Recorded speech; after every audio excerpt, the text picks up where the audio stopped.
അന്ത്യപ്രവാചകൻ മുഹമ്മദ് നബിയുടെയും ആദ്യ ഭാര്യ ഖദീജ ബീവിയുടെയും ഏറ്റവും പ്രിയപ്പെട്ട മകളായിരുന്നു ഫാത്തിമ ബീവി. ഇസ്ലാമിക ചരിത്രത്തിൽ ഏറ്റവും അധികം ആദരിക്കപ്പെടുന്ന വനിതകളിൽ ഒരാളാണ് ഫാത്തിമ ബീവി. ഫാത്തിമത്ത് സുഹറ അഥവാ പ്രകാശിക്കുന്നവൾ എന്ന പേരിൽ അറിയപ്പെടുന്നു.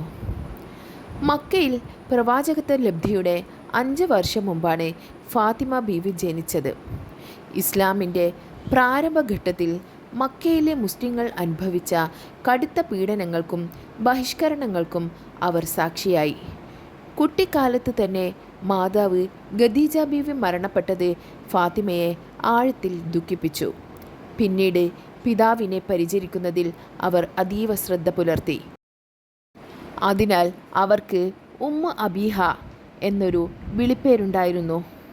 മദീനയിലേക്കുള്ള ഹിജ്റയ്ക്കു ശേഷം പ്രവാചകൻ്റെ ഉറ്റ അനുചരനും ബന്ധുവുമായ അലി ബിൻ അബി ത്വാലിബുമായി ഫാത്തിമ ബീവിയുടെ വിവാഹം നടന്നു.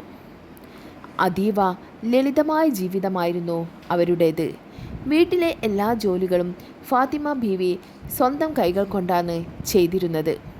പ്രവാചകന് ഏറെ പ്രിയപ്പെട്ട പേരക്കുട്ടികളായ ഹസൻ, ഹുസൈൻ എന്നിവരും ഉമ്മു കുൽസു, സൈനബ് എന്നിവരുമാണ് ഫാത്തിമ ബീവിയുടെ മക്കൾ.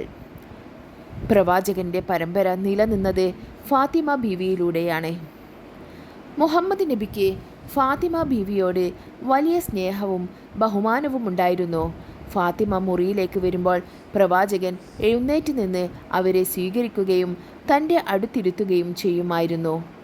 ഫാത്തിമ എൻ്റെ ശരീരത്തിൻ്റെ ഭാഗമാണ്. അവളെ ദേഷ്യം പിടിപ്പിക്കുന്നത് എന്നെ ദേഷ്യം പിടിപ്പിക്കുന്നതിന് തുല്യമാണ് എന്ന് പ്രവാചകൻ പറഞ്ഞിട്ടുണ്ട്. സ്വർഗത്തിലെ സ്ത്രീകളുടെ നേതാവായി ഫാത്തിമ ബീവിയെ പ്രവാചകൻ വിശേഷിപ്പിച്ചിട്ടുണ്ട്. പ്രവാചകൻ മുഹമ്മദ് നബിയുടെ മരണശേഷം ഏറെക്കാലം ഫാത്തിമ ബീവി ജീവിച്ചിരുന്നില്ല. പ്രവാചകൻ്റെ വിയോഗം കഴിഞ്ഞ് ഏകദേശം 6 മാസങ്ങൾക്ക് ശേഷം ഫാത്തിമ ബീവി ഈ ലോകത്തോട് വിട പറഞ്ഞു. മരണപ്പെടുമ്പോൾ ഏകദേശം 28 വയസ്സായിരുന്നു പ്രായം. മദീനയിലെ ജന്നത്തുൽ ബഖീ എന്ന ഖബർസ്ഥാനിലാണ് അന്ത്യവിശ്രമം കൊള്ളുന്നത്.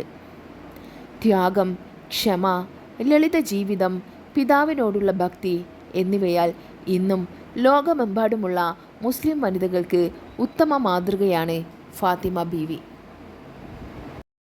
ഈ ചാനൽ ആരെങ്കിലും സബ്സ്ക്രൈബ് ചെയ്യാതെയാണ് കാണുന്നതെങ്കിൽ ഒന്ന് സബ്സ്ക്രൈബ് ചെയ്യണേ. അതുപോലെ ഈ വീഡിയോ നിങ്ങൾക്ക് ഉപകാരപ്രദമായാൽ ഒന്ന് ലൈക്ക് ചെയ്യുക.